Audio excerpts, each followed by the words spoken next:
Good morning, Eddie Winslow here.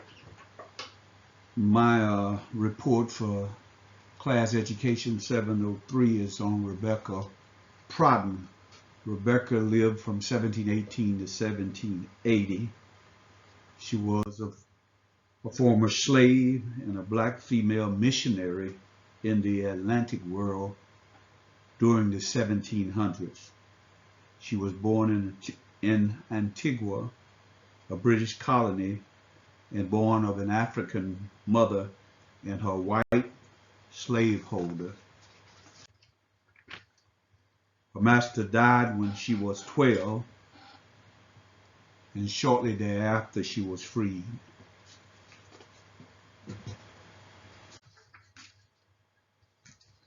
She had been taught Christianity by her former master.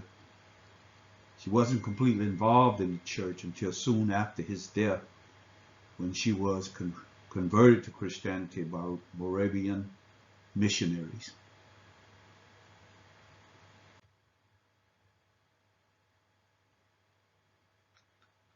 She joined their ministry and became inspired to become a missionary herself.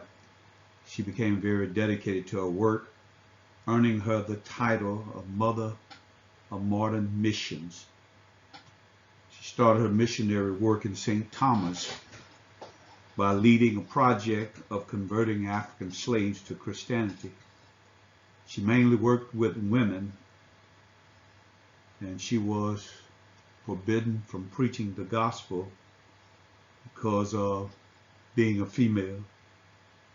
Authority figures at St. Thomas would not allow females to preach.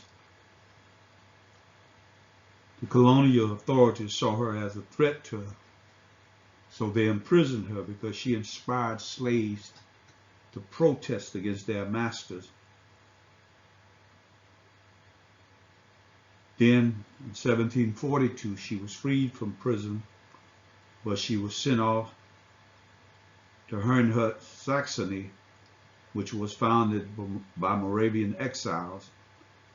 Then she traveled with her husband, her Christian husband, Jacob Protten, to the Gold Coast, where he was assigned a project.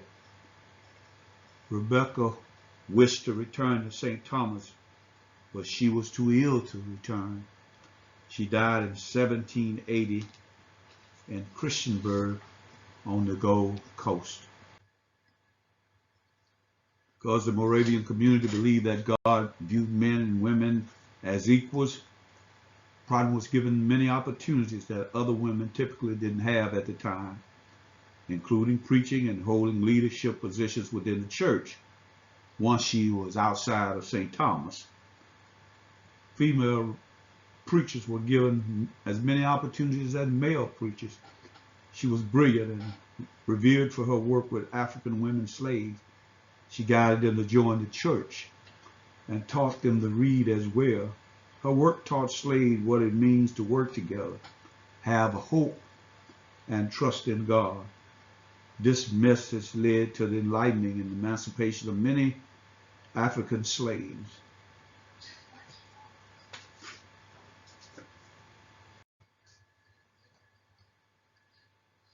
Protten serves as a model of social responsibility for all educators. Though born into slavery, she had an influence on education of the disenfranchised and 3 continents. She was considered a Christian evangelist and a mother of modern missions, and she seemed to believe that enslaved people were her parish.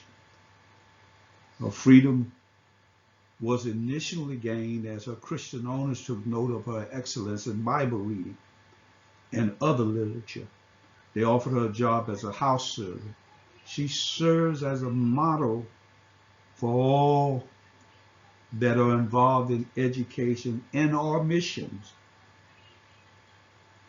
She seems an illustration of the kenosis doctrine that Paul referred to in Philippians 2 as taking on the mind of Christ and placing the needs of others before her own.